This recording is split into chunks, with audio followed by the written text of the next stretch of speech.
The Celtic Exchange, a fresh insight on Celtic Football Club.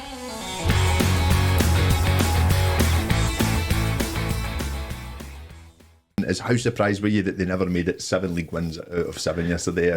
Very surprised, but as credit goes to St Mirren.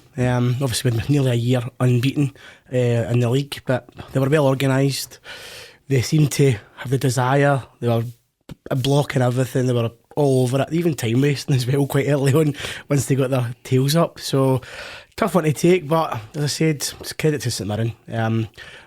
Social media, people are slating Ange about making the changes. I mean, we made 9 against Ross County, we got through that.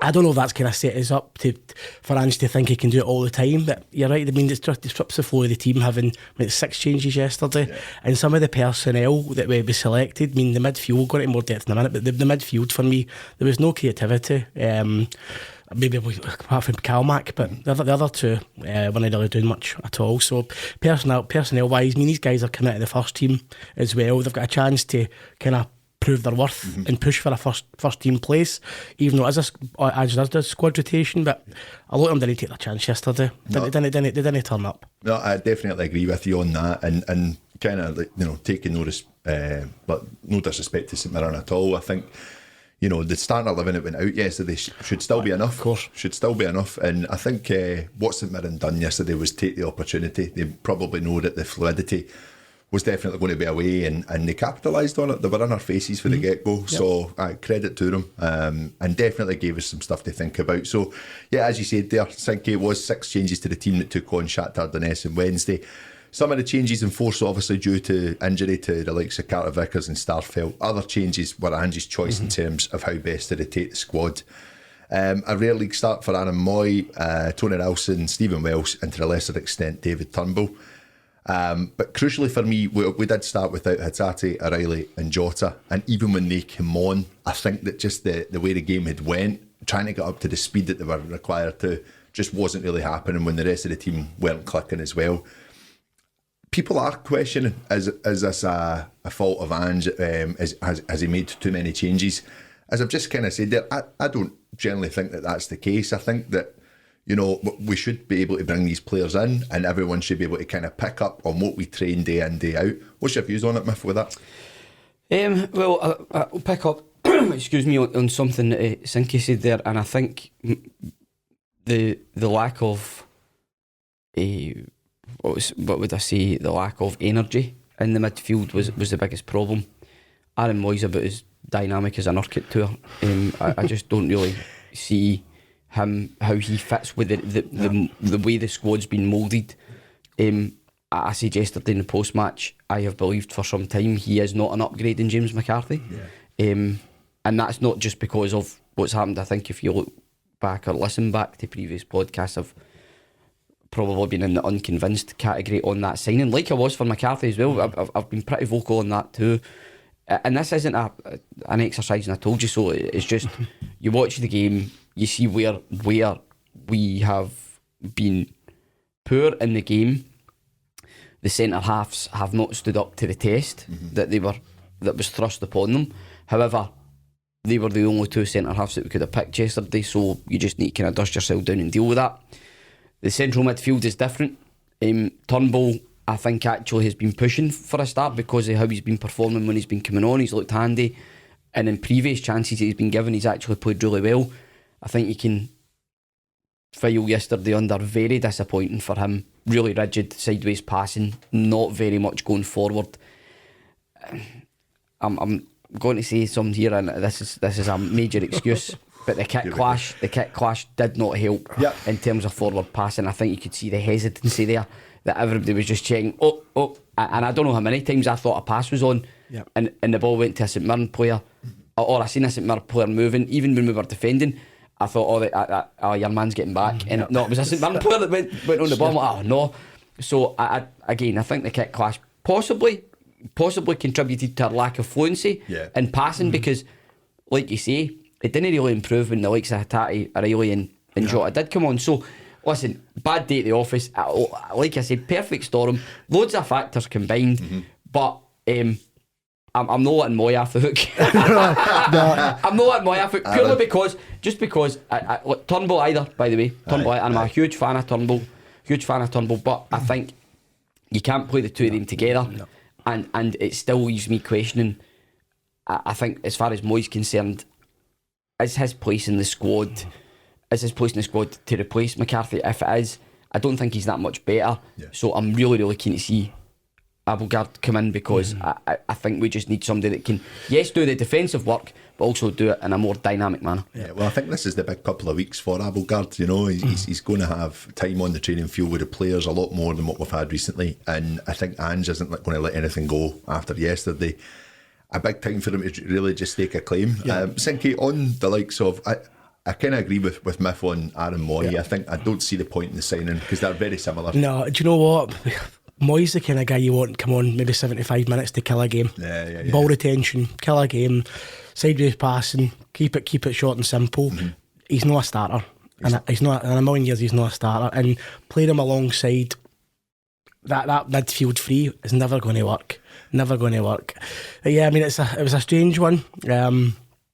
He's not a bad player, and obviously he's went to China for the money. He's come back, but it just doesn't fit in with the dynamics of the team. No, at all. The tempo. You're right. Yeah, it doesn't seem to just. There's no the right fit for the way we want to play. He's a very good player, and I've seen him most notably his time at Huddersfield, where he was the absolute hub of their the team that get promoted for the Championship. Really, really good player, playing slightly further forward in that team than what he is now. It wasn't a lack of effort yesterday. You could see he was trying to go on the front foot. He was trying to push forward. It's just he can't do it as quickly as the other guys in the team, and because we've been spoiled by McGregor playing in that position. McGregor is not only dynamic going forward, he's dynamic defending as well. He's busy and about trying to break up attacks, and you just saw how laboured Moy was in trying to get back into the box for St Mirren's first goal. So obviously a defeat stings, and like always happens in a defeat, it's who can we blame. I'm not just singularly blaming Aaron Moy. I thought what was highlighted yesterday was just how out of sync he appears with the style that Ange wants to play. That was my most notable thing. But in Ange's words himself, he said nothing worked. I think the keeper's not had a great game either. Joe Hart's been very hesitant and lacked the dominance of his 6-yard and 18-yard box that you would normally associate him with. He's normally quite proactive when it comes to those things. Our two fullbacks just couldn't get into those wee cute positions where they can play between the lines and get the ball out wide quickly. That we really suffered for that as well. And you know, Juranovic not playing, for example. I know we all love Tony Ralston and the effort that he's put in. Juranovic is an upgrade in Ralston. I think that's just fair to say. He moves the ball quicker. He is quicker himself. Listen,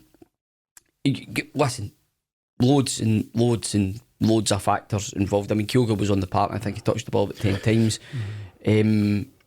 Giakoumakis probably more suited to a game like that, I would argue as well. But the pattern this season has been get a goal early, settle into a rhythm, and away we go. St Mirren just made sure that wasn't going to happen. Ball boys, ball girls, not getting the ball back very quickly. St Mirren players holding on to the ball when the ball went out of play, just to slow the game down, disrupt the rhythm. It's going to be a template for every team that play against us, so we just need to be better than that. Listen, absolutely, we've seen it against Rangers when we went 1-0 up. They were slowing the game down because we do act fast, we do play fast. And one of the things that's a big worry for me, and you're obviously talking about Joe Hart yesterday, I'm not worried about Hart and his performances or anything there. I do wonder if he's just not trusting his two in front of him. He's not that sure about what he's got. It's not Starfelt, it's not Carter Vickers. But a big worry for me, and I don't know how you feel about this one, Sinky, is you look at David Turnbull, and you know, with both what we've said in this show, him and O'Reilly doesn't work together, and now we're saying that him and Moy doesn't work together, and he's quite similar in style to what Hatate does, albeit Hatate I think is a bit more advanced than him. My worry is there, like what do we expect from him here now? Because like I'm not singling him out at all. I think it was a collective poor performance yesterday, but these opportunities are coming, and when you're starting games, you need to be stamping your place in the team. And I didn't see that for anyone, especially Turnbull yesterday. No, they were quite. Turnbull is a good player, right? He's like with that terrible season, he was like the star of the show. Everyone play of the year, but it was very passive. I mean, these guys, as I said at the start of the show, they've come in and they've no stake to claim for, and they should be bursting a gut to get into that first team. But one thing I'm always thinking about as well, Ange is always making the three subs at the same time, usually around about the 60-minute mark. So are these guys knowing they're going to get game time anyway, right? Regardless, because obviously we can make 5 subs, and is that in the back of their mind? There's a couple of, I don't know, I'll bring this up just now. If you're pushing for a first team place, right, and you're in a squad, and you're trying to push to get in the team, and you get a start, but you know you're getting hooked after 60 minutes every game. Do you think that would sit in the back of your mind as a player? Do you want to play on that park as much as you can? But I don't know if Ange has got them tuned into the fact that you're going to go 60 minutes and I'm going to make 3 changes at the one time. I don't know. I mean, if I'm a football player, right, and if I'm on the bench, I know I'm going to get half an hour. In that half an hour, I can go and improve myself. For these guys that are getting half an hour, they got a start yesterday and they never made the most of it, which is really frustrating. I don't know if that affects that. I take your. I know exactly the point you're making. Like now, just well, I'm either going to get 60 or half an hour. I'll just kind of meander through and do what I do. I think for Moy, it's still early. Despite everything I've said, he's come in. He's not had a lot of games, and he looks like the type of guy that's probably going to need games. Is he going to get that though? Is he going to get the run of games? I don't think he is. I don't think so. Is that natural progression or improvement going to come? But remains to be seen. Turnbull, like I say, quite surprising that he was so poor yesterday, given that I thought he was on the cusp of coming back into the team. And someone, when you see his name in the team sheet, you don't think, oh no, Turnbull's playing. It just didn't work. For whatever reason, it didn't work. And again, I take your point that you're looking 2 different combos, him and O'Reilly, him and Moy. I think the answer to that is just, if you've got legs in the team, if Hatate and McGregor are in the team, then you can have a Moy, a Turnbull, or an O'Reilly. But I don't think Turnbull's a starter. No. It's as simple as that. I just don't think he's a starter. However, I think he's a very, very handy squad player to have. Whether he sees himself as that'll be a different matter. Come January, that might be a different matter. So that's a big factor I've got on it as well. I don't think he will. Now, I know in the post-match yesterday we concentrated on mainly the centre halves and the centre midfield, but online the vitriol seems to have been directed at Dyson Maeda more than anyone else for what I've seen, which again I find relatively surprising, because I think Maeda and Abada fall into similar categories for me, is that they're really effective players. They pop up now and then, well, more than now and then, but they pop up regularly with a goal or an assist. Yesterday was just one of those games where, because we weren't getting the ball from defence through midfield out to them, they were limited in the amount of chances that they had or the impact that they could have in the game. I think they were pretty much starved, the front three. They didn't get the ball in the positions that they would prefer to get the positions in. A lot of the time they were kind of hunting the ball down or kind of trying to chase lost causes in the final third. So I wouldn't be too harsh on anybody that started up front yesterday. You can argue lack of movement, but Kyogo tried so hard to get in behind and move around. A few times he's pulled some cracking balls out the air, but there's nobody up there to support him and things like that. It was just an odd game yesterday. It just wasn't like us at all. And you just need to file it and say, put it away, forget about it and move on. There's a lot of learnings for the game yesterday, and I think obviously it's a defeat and it's a hard one to take, but I think Ange will get to know more about his players in situations like that. But you're right about Maeda and Abada.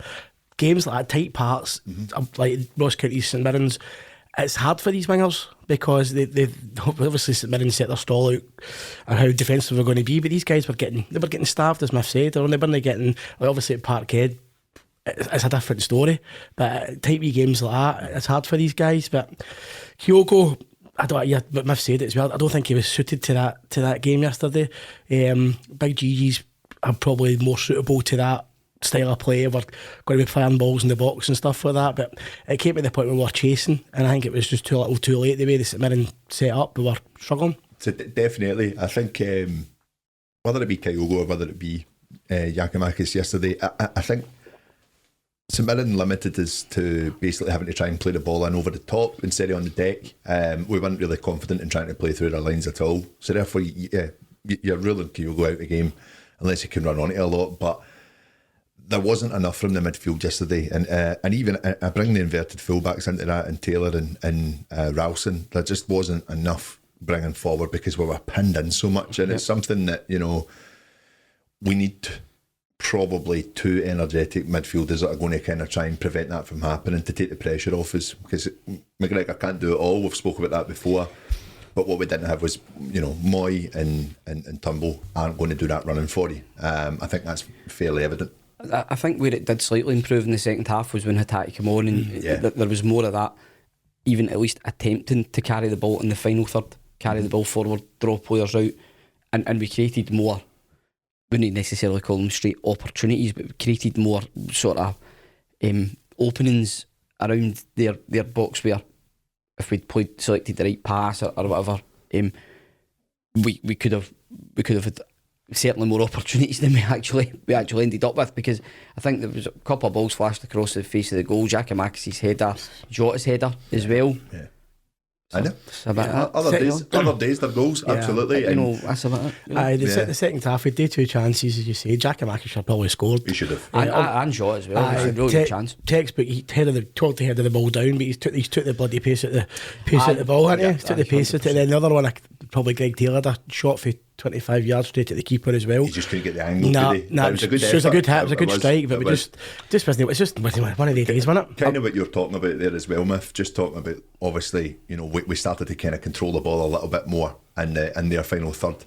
They got that early second goal, and it allowed them just to kind of sit and soak everything up. I think, I put this one to you: is it just one of those days yesterday, or has Ange got it wrong?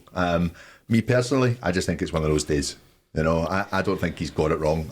I think the rotation has to happen, and the 11 should be capable enough. No offence to St Mirren, the 11 should be capable enough to come in and win. On that point, I was left a gift for those who are listening. I was left a gift.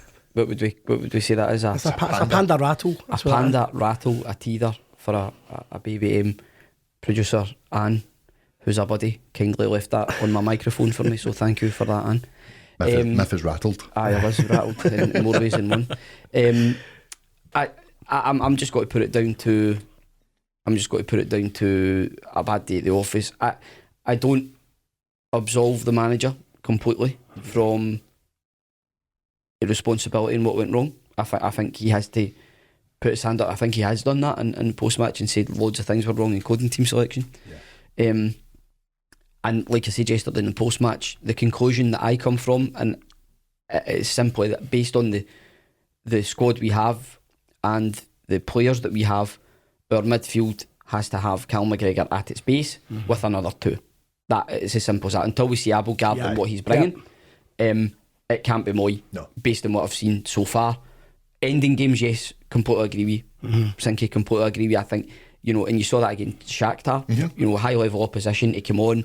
He's exactly the type of guy you want on there when you've got a team hemmed in. He can sit at the base, play the ball around.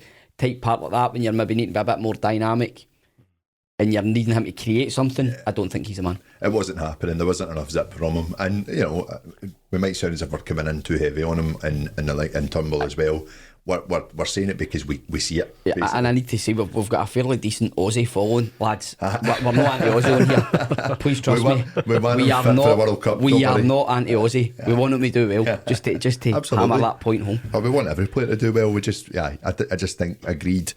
For the structure that we kind of set up with, it just wasn't happening for him yesterday. But again, I definitely do think he needs games. I definitely think there is a creative player there, but it's going to be hard to get in and get into that starting lineup. He's not going. I don't think he's going to get the games. No, as I said, he's not going to get them. But he'll go to the World Cup with Australia, and it's just a James McCarthy map too. I think for me. Maybe if he starts the games at World Cup and Australia going a bit around, that helps us in that long term. He is getting a bit more game time, and I hope that is the case. I really do, because I want every player to succeed at Celtic. I don't want people to fail. But yeah, on that one as well. Just talking about, obviously, we'll finish up on the St Mirren thing. Good. Put it to bed. Thank God.